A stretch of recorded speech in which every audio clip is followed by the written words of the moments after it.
মানুষ কারা? আল্লাহকে ভুলে না যারা। মানুষ কারা? লোকালয়েও আল্লাহকে ভুলে না, একাকিত্বেও আল্লাহকে ভুলে না, ঘরেও আল্লাহকে ভুলে না, বাজারেও আল্লাহকে ভুলে না, মসজিদেও আল্লাহকে ভুলে না, নামাজের ভিতরেও আল্লাহকে ভুলে না, নামাজের বাইরেও আল্লাহকে ভুলে না। তাহলে মানুষ কারা? আল্লাহকে ভুলে না যারা। মানুষ কারা? আল্লাহকে ভুলে না যারা। মানুষ শুধু তারা জিকির থেকে গাফেল হয় না যারা।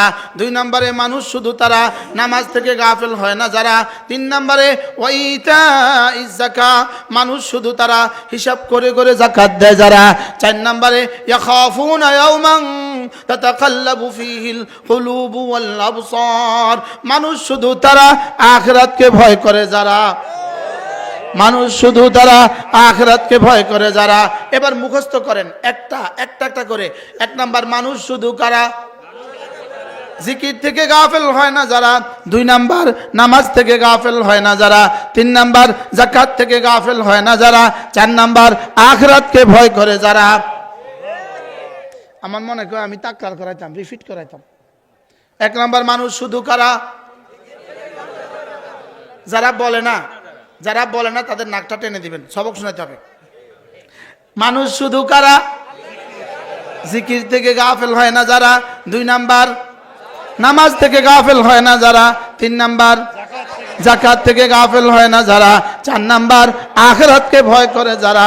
আমি বললাম রব্বুল আলামিন, আমি যদি মানুষের মতো মানুষ হইতে পারি, 4 গুণে গুণী হয়ে যেতে পারি, আপনি আমাকে কি দিবেন? রব্বুল আলামিন বলেন লিয়াজজিয়াহুমুল্লাহু আহসানা মা আমিলু, তোমার জীবনের প্রতিটা আমলের যা আমি দিব। আমি বললাম রব্বুল আলামিন যা দিলে কত দিবেন? রব্বুল আলামিন জানো বলেন যাও 1-এ 10 করে দিব। আমি বললাম 1-এ 10 দিলে তো আমার হবে না, আমার 70 বছর 10 গুণ বাড়িয়ে দিলে তো 700 বছর হবে। তাহলে 700 বছর পরে আমি কি করব? 1-এ 10 দিয়ে আমার হবে না। আল্লাহ তাআলা যেন বলেন যাও 1-এ 70। আমি বললাম আরো বাড়েন, যাও 1-এ 700। আমি বললাম আরো বাড়েন, যাও 1-এ 70,000। আমি বললাম আরো বাড়েন, যাও 1-এ 7 লাখ। আরো বাড়েন 1-এ 7 কোটি। আরো বাড়েন 1-এ 49 কোটি। আমি বললাম রব্বুল আলামিন সংখ্যা মঙ্খ্যা দিয়ে আমার হবে না। কি বলছি বলেন? সংখ্যা টংখ্যা দিয়ে আমার হবে না, কারণ সংখ্যা দিয়ে যতই দেন একদিনে সংখ্যা তো শেষ হয়ে যাবে। এবার রব্বুল আলামিন বলেন লিয়াজজিয়াহুম আহসানা মা আমিলু, তোমার জীবনের সবগুলো আমল আমি যা দিব। এবার কি করব? যা সংখ্যা দিয়ে দিতে একদিন সংখ্যা যখন শেষ হয়ে যাবে, ওয়ায়াজিদাহুম মিন ফাদলিহি, এবার আমার ফজলের গোডাউন থেকে শুধু বাড়াবো। এবার কি করবে বলেন? শুধু বাড়াবে। আমি বললাম কোত্থেকে বাড়াবেন? রব্বুল আমার একটা গোডাউন আছে, ফজলের গোডাউন, সেখান থেকে বাড়াবো। কি হয়? ফজলের গোডাউন বোঝা সহজ, ফজলের গোডাউন তো বোঝা সহজ, কারণ পৃথিবীর শুরু দিন থেকে আদম থেকে আমি পর্যন্ত পৃথিবীর সমস্ত মানুষের চেহারা ভিন্ন ভিন্ন। রব্বে কারীমের চেহারার ফরমান মধ্যে আর কোনো কি হয় নাই, কমি পড়ে নাই। আরে সুবহানাল্লাহ বলেন না কি ভাই? তাহলে বোঝা গেছে তার গোডাউনে কত আছে।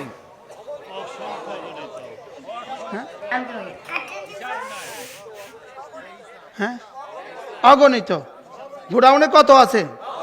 আচ্ছা যেমন ধরেন এখন আজকে 4 জন বক্তা ওয়াজ করবে, প্রত্যেকের কণ্ঠ একরকম না।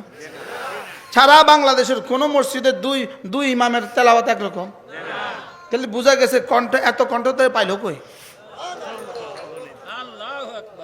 হ্যাঁ এত কণ্ঠ কোথায় পাইল? আচ্ছা আপনাদের এই জমিন থেকে যে গত 50 বছর ধরে একটানা ধান হইতেছে, এবার ধান দিলে আবার ধান কোত্থেকে আসবে? সুবহানাল্লাহ বলে না তো? যেই রব এখান থেকে দিতে পারে অগণিত, তিনি সেখানে অগণিত দিতে পারবেন না?